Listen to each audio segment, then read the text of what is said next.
내가 못하는 것들은 빨리 실패를 해줘야 돼요. 그 경고가 제대로 안 먹히시면 빨리 잘라내셔야 돼요.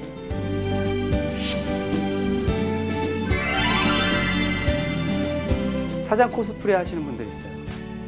절대 사장하지 말으셔야 되는 거예요.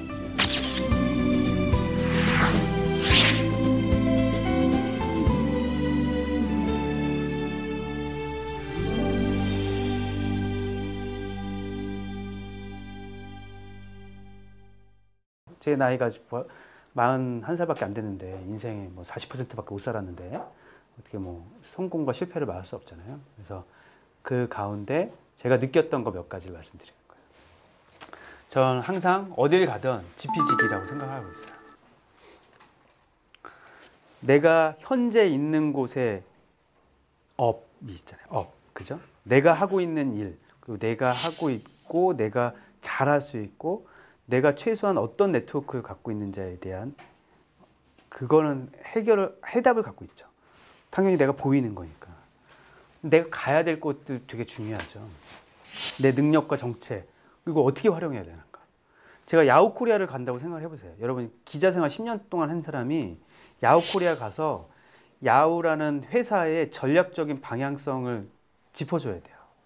어떻게 할 겁니까? 야후를 알아야 될 거 아니에요. 그리고 왜 야후를 갔겠습니까? 제가 10년 동안 취재해온 곳이니까 갔겠죠. 자, 모든 건 연결돼 있어요. 뭐 뜬금없이 내가 뭔가 하는 일과 기존에 했던 일이 무잘르듯이 뚝 떨어져 있는 길은 하나도 없습니다. TNM 미디어의 공동대표직을 제안을 받았을 때 어떤 제안을 받았냐면 경영과 인사와 내부적인 그 컨트롤은 그 공동대표가 맡고 대외적인 역할과 그다음에 블로그 커뮤니티 역할을 내가 명승현 대표가 맡아달라. 그거는 내가 할 수 있었던 거죠. 그래서 그거를 맡으러 간 거예요. 근데 제가 또 거기서 이제 약간 실수했던 거는 제가 맡을 자리가 대표 자리였잖아요. 대표의 A부터 Z까지를 이해하고 갔어야 되는데 제가 웬만했으면은 어디 딴 데 업을 가면은 A부터 Z까지를 좀 공부하고 가는데 그 공부를 좀 덜 한 상태로 갔어요. 그래서 사실은 영업을 하고 뭐 그 전년도에 매출보다 2배 올려놓고 그 다음에 2배 올려놓은 거 가지고 다시 투자도 받고 하는 끝까지는 성공을 했어요.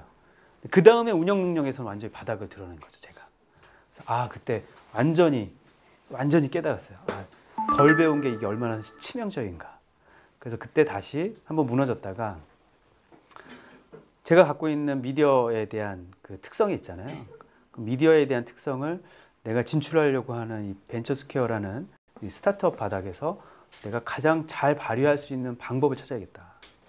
그걸 연구하려면 어떻게 해야겠어요? 책을 많이 보고 연구하고 사람들한테 모니터링하고 여기 사람들한테 뭐 얘기하면은 사람들이 뭘 원하나 이렇게 들어보고 했죠.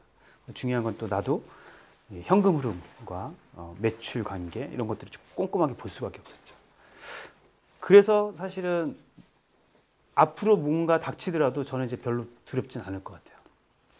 새로운 일을 하는 거에 대해서는 이제 너무 많이 새로운 일을 해봤기 때문에 새로운 일로 진입하는 거에 대한 패턴은 이제 이해할 수 있을 것 같아요. 왜냐하면 나와 완전히 다른 곳으로 가지 않으니까. 저도 그걸 알게 된 거죠. 나와 완전히 다른 곳으로 간다고 생각했으나 사실은 결국엔 그쪽에서 나를 부를 때는 그쪽과 연관되어 있는 나의 히스토리를 보고 있었던 거예요. 그렇기 때문에 이런 상황이 왔다고 보고 있습니다. 그리고 저는 항상 행운을 원하진 않아요. 럭키하다. 중요한 거는 인생이 뭐 항상 행운만 가득 차 있진 않잖아요. 근데 행복하지 않으면 더 불행한 거잖아요. 행운만 가득하기는 어려우니까. 그래서 저는 작은 실패들을 실패했다고 생각하지 않습니다. 그래서 저 마이너 회사에 출발을 했잖아요. 3,000부밖에 안 찍는, 사실 팔린 거라고는 한 2,000부도 안 팔렸을 거예요. 근데 그 마이너 잡지에서 열심히 일을 안 했다면 제가 메이저 잡지로나 또는 뭐 메이저 언론사로 갈 수가 없었겠죠. 제 이력은 되게 특이해요, 우리나라에서. 그래서 벤처스퀘어 오기 전에 가장 큰 사건을 겪었던 게 제가 자살 직전에 그런 우울한 상황까지 갔었던 때가 파워블로그 사태 때였어요. TNM 미디어라는 회사는 이제 블로그들을 모아서 그 글을 팔거나 아니면 이제 마케팅을 해주는 회사였거든요. 근데 그때 파워블로그 사태라는 게 탁 터집니다. 모든 언론들이 파워블로거들은 믿지 못할 사람들, 상업적으로 타락한 사람들, 이런 사람들로 막 하는 거예요. 저는 그때 당시에 한국블로그산업협회 회장을 맡고 있었어요. 저는 모든 블로그가 그런 게 아니다라고 강변했지만 우리나라 제 이름이 아마 검색해보면 블로그산업협회 회장 이름으로 나온 경우 꽤 많을 텐데요. 그때 당시에 파워블로그를 언급했던 언론사가 약 400개가 넘었어요. 다 비판적인 언론. 근데 놀라운 건요, 제가 협회장으로서 방어를 했을 거 아니에요? 네? 블로거들 다 그런 거. 실제로 제가 블로그 생활을 했었던 사람이니까 블로그 다 그런 거 아닙니다라고 얘기했는데도 저 혼자만 얘기하고 있더라고요. 저 혼자만. 블로그들조차도 블로거들을 번호하지 않더라고요. 얼마나 외롭겠어요. 그리고 회사는 회사대로 그런 거에 타격을 입어서 매출이 감소하고 어떻게 손을 쓸 수 없을 상태가 막 무너지기 시작하고 자꾸 무리수를 두게 되고요. 어렵더라고요. 그런 와중에 제 조카가 21살짜리 조카가 여자애가 있는데 걔가 저기 말레이시아에 가갖고 사고를 당했는데 이제 두개골 함몰된 사고를 당한 거예요. 그래서 제가 그때가 여름이었는데 우리 누님의 딸이었는데 몇 년 전에 이제 매형이 돌아가셔서 누님이 혼자 계시는데 애를 어떻게 할 수가 없는 거예요. 말레이시아까지 이제 동반해서 같이 갔어요. 그러니까 로밍 해가지고 그 휴대폰으로 업무를 보는데 눈물이 막 흐르더라고요. 내가 뭐 하고 있지? 이게 뭐 하고 있는 거야 내가 지금? 내가 누구를 위해서 왜 이런 일을 하고 있지? 이런 생각 들지 않겠어요? 그래서 한 일주일 동안을 그렇게 거기에 말레이시아에서 정말 큰 우울증을 한번 크게 겪고 나옵니다. 근데 그게 저한테는 큰 절망감을 줬는데 그 이후로 저한테 얻은 게 뭐냐면 제가 그렇게 한번 엎어지고 나니까 회사 직원들이 같이 엎어지더라고요.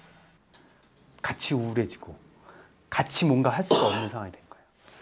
저희가 투자도 받고 하는 바람에 28명까지 10명짜리 회사를 28명까지 키워놨다가 그 순식간에 5명짜리 회사로 만들어버리는 상황이 벌어져요.